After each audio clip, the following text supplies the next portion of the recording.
Hey guys, welcome back to my channel. So आज हम analysis करेंगे निफ्टी के बारे में। सबसे पहले देखते हैं निफ्टी की क्या ओपनिंग रही। निफ्टी की ओपनिंग रही 21,353। इसने हाई लगाया 21,360 का, इसने लो लगाया 21,328 का, और इसने क्लोजिंग दी 21,332.35 की। क्या हुआ कि ये जो सपोर्ट जोन था इसका 21,407 वाला, ये जो सपोर्ट जोन था इसका निफ्टी का, ये इसने यहाँ पे एक हैमर कैंडल दी थी। 20 तारीख की बात कर रहे हैं हम। 20 तारीख को इसने एक हैमर कैंडल दी। यहाँ पे 20 तारीख को इसने एक हैमर कैंडल दी, और 20 हैमर कैंडल देने के बाद लगातार निफ्टी गिरा है 21,085 के लेवल तक। फिर वापस से इसने एक रिट्रेसमेंट इस सपोर्ट लेवल को टेस्ट किया, जो कि 21,035 का लेवल था। 21,035 के लेवल से सपोर्ट लेने के बाद वापस से इसने एक बुलिश मूवमेंट शुरू की, और ये फिर धीरे धीरे करके रैली लेके गई। फिर इसे कंसोलिडेशन के बाद ये 21,030 के लेवल तक। फिर कंसोलिडेशन के बाद फिर इसने एक रिट्रेस किया यहाँ पे, फिर यहाँ पे दो रिट्रेस किया, और फिर देन अगेन ऊपर की साइड की मूवमेंट के बाद फिर कंसोलिडेशन शुरू किया। यहाँ पे ये जो एरिया था यहाँ से यहाँ तक का ये कंसोलिडेशन एरिया है। कंसोलिडेशन एरिया के बाद वापस से एक नीचे आया, एक फिर मूवमेंट दी, जो कि यहाँ पे 22 तारीख को आप देख सकते हैं। यहाँ पे 22 तारीख को एक मूवमेंट दिखा रहा है यहाँ पे। ये यहाँ पे 22 तारीख की एक मूवमेंट दिखा रहा है कंसोलिडेशन के बाद, और फिर ये वापस से इसने हाई लगा लिया 21,366 का। ये 21,366 का हाई लगाने के बाद अब ये इसी रेंज के बीच में है। तो क्या हो सकता है कि निफ्टी का सिनेरियो, मान लो कल के सेशन में साइडवेज हो जाए। साइडवेज होने के बाद इस रेंज को ब्रेक करे, है तो फिर से वापस से एक बार नीचे की साइड इस सपोर्ट को वापस से एक बार टेस्ट करे, और फिर इसको नीचे निकालने की कोशिश करे, जो कि 21,035 के लेवल तक है। और ये हो सकता है क्या, तो इसको वापस से ऊपर के लेवल को टेस्ट करे 21,407 के, और फिर वापस ऊपर की साइड की मूवमेंट वापस से दे। हमें क्या करना है, हमें विद इन अ ट्रेंड चलना है। विद इन अ ट्रेंड के हिसाब से चलेंगे तो हमारा मनी वैल्यू ज़्यादा बढ़ेगा एज़ कंपेयर टू अदर्स के लिए।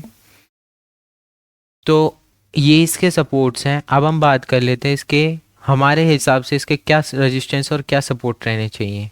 तो 21,666 इसका सपोर्ट है, सॉरी इसका रेजिस्टेंस है, और 21,407 इसका सपोर्ट रेजिस्टेंस है अभी भी, और 21,228 इसका सपोर्ट है। जहाँ तक मैं देख रहा हूँ अभी तक के मेजर सेशंस में 21,228 इसका सपोर्ट रहा है। एक और दो दो सपोर्ट ले चुका है।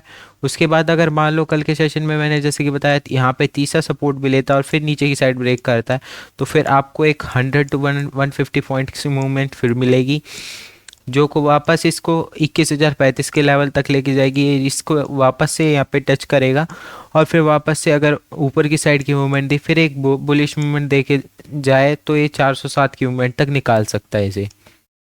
ये हमारा प्लान है, एक सिनेरियो, एक साइकोलॉजी है बेसिकली। अब यहाँ पे चलते हैं। यहाँ पे ये रिट्रेस कर रहा है। यहाँ पे अगर ये ऊपर की साइड निकल गया तो एक फिर से एक रैली देखने को मिल सकती है, और वापस से 21,666 के लेवल को टेस्ट किया और फिर ऊपर की साइड निकला, तो एक स्ट्रॉन्ग रैली आपको देखने को मिल सकती है मार्केट में। अब हम देख लेते हैं इसे डे के चार्ट पे। डे के चार्ट पे कुछ नहीं है, वापस से कंसोलिडेशन शुरू किया जैसे कि मैंने आपको बताया था अभी। इसमें डे के चार्ट पे ओपनिंग हुई 21,295 पे, इसने हाई लगाया 21,390 पे, इसने लो लगाया 21,232.45 पे, इसने क्लोजिंग दी 21,349.40 पे। इस टोटल नेट इंक्रीमेंट हुआ है 94.35 का। अब हम देख लेते हैं इसका सपोर्ट है 21,035, जो कि मैंने अभी आपको बताया था वन डे पे भी।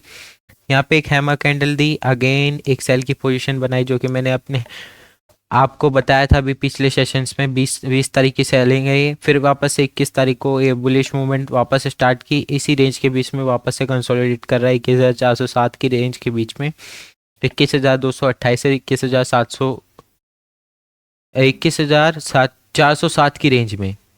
तो ये अराउंड 200 पॉइंट्स की मूवमेंट है, उसकी रेंज के बीच में कंसोलिडेशन कर रहा है। अब हमारा प्लान क्या हो सकता है, अगर ये अपनी इस कंसोलिडेशन को अप एंड डाउन या किसी भी साइड में तोड़ता है, या फिर साइडवेज होके फिर ऊपर की साइड का रिट्रेसमेंट देता है तो एक हमारे हिसाब से स्ट्रॉन्ग मूवमेंट रहेगी। अब यहाँ पे आप देख लेते हैं मेजर ट्रेंड कौन सा है। मेजर ट्रेंड आप देख सकते हैं यहाँ पे बुलिश ट्रेंड आ चुका है। यहाँ पे नवंबर मंथ से अगर देखें, नवंबर मंथ से अक्टूबर मंथ से अगर हम देखें, अक्टूबर मंथ से डायरेक्टली आप देख सकते हैं एक बुलिश ट्रेंड है। शायद मार्केट यहाँ से करेक्शन भी ले सकता है थोड़ा बहुत, या फिर साइडवेज होके फिर ऊपर की साइड की एक बड़ी रैली देखने को मिल सकती है। अभी हमारे ट्रेंड के हिसाब से चल रहा है तो हमारा ट्रेंड के हिसाब से ये एनालिसिस है कि यहाँ पे कंसोलिडेशन करे और फिर ऊपर की साइड रिट्रेस करे या फिर नीचे की साइड रिट्रेस करे, करेक्शन करे। करेक्शन करेगा तो 21,035 का लेवल है आपके पास, और एक और लेवल लिख लीजिए आप 20,752.95 का लेवल। वापस से इस लेवल के हिसाब से करेक्शन कर सकता है तो एक स्ट्रॉन्ग मूवमेंट दे सकता है। ये थी हमारी निफ्टी की वीकली डेली एनालिसिस डे के चार्ट पे। अब हम चलते वीकली एनालिसिस पे इसकी। वीक में क्या किया निफ्टी ने वापस से, अगर पिछले वीक की बात करें हम, पिछले वीक पे कहाँ ओपन हुआ था, पिछले वीक का लो क्या था 20,763। ओपन कहाँ हुआ था यहाँ पे, ये 20,980, और फिर वापस से ऊपर की साइड की मूवमेंट इसने दिखाई, यहाँ पे इस लेवल तक आया और फिर वापस से एक सेल की साइड की कैंडल दिखाई। इस हफ्ते आपको देखने की मिली थोड़ी सी करेक्शन के बाद अगर आपको कंसोलिडेशन हो सकता है, वीक में भी कंसोलिडेशन करे, अगले वीक भी इस वीक में भी कंसोलिडेशन करे और फिर वापस से एक बुलिश साइड की मूवमेंट दे तो आपको एक स्ट्रॉन्ग मूवमेंट मिल सकती है। Thanks for watching, bye.